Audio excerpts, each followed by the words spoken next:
ప్రభుత్వానికి ఓటేయొద్దని చెప్తున్నారు. Absolutely.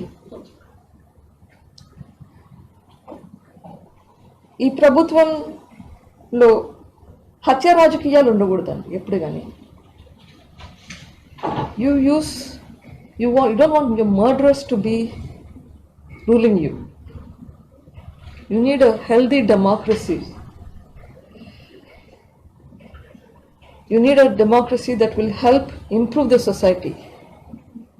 You need a democracy that will help uplift the society in all aspects. And I'm specifically requesting, yes,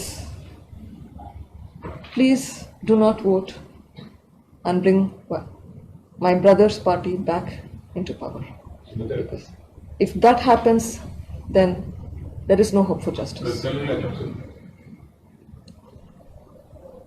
ప్రజలకందరికీ ఒక request, please మా అన్న పార్టీకి, వైఎస్ఆర్సీపీ పార్టీకి ఓట్ అయ్యేద్దండి.